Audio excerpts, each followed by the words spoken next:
ప్రేత అంటే గమనం చేస్తున్నవాడు, నడుస్తున్నవాడు, వెళుతున్నవాడు అని. గమనం చేస్తున్నవాడికి ప్రేత అని పేరు. ప్రేత అంటే మనం ఆ పేరు విన్న వెంటనే ఏదో ప్రేతంలా ఉంది, భూతం అనే ఒక మాటకి వెళుతున్నాం. ఇది భూతం కాదు. భూత, ప్రేత, పిశాచాలు అని చెప్తాం. అంటే భూతాలు వేరు, ప్రేతాలు వేరు, పిశాచాలు వేరు.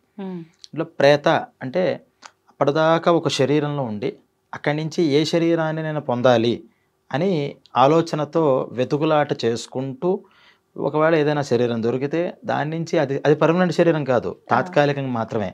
కాబట్టి పర్మనెంట్ అడ్రస్ లేకుండా నాకు పర్మనెంట్ అడ్రస్ కావాలి అని అప్పటిదాకా తాత్కాలికంగా అక్కడ టెంపరీగా కాలక్షేపం చేస్తున్న వాళ్ళకి ప్రేత, మనం లౌకికంగా అర్థం చేసుకోవాలంటే ప్రేత అని పేరు. ఈ ప్రేత యొక్క విషయం ఎలా ఉంటుంది అంటే, ఎప్పుడు ప్రేత అవుతాడు? ఇక్కడ శరీరంలో ఉన్నంతసేపు కూడా జీవుడు, మనిషి ఫలానా పేరు అని ఆ పేరుతో చెప్పబడతాడు. పోయిన వెంటనే అదే మనిషిని ఏమంటాం? శవం అంటాం.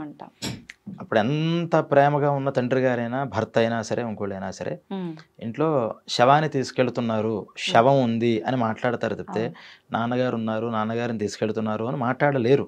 ఎందుకంటే నాన్నగారు అనేటటువంటి పదార్థం దాంట్లోంచి వెళ్ళిపోయింది. కేవలం ఖాళీ శరీరం ఉంది కాబట్టి దానికి శవం అనే పేరు పెట్టారు.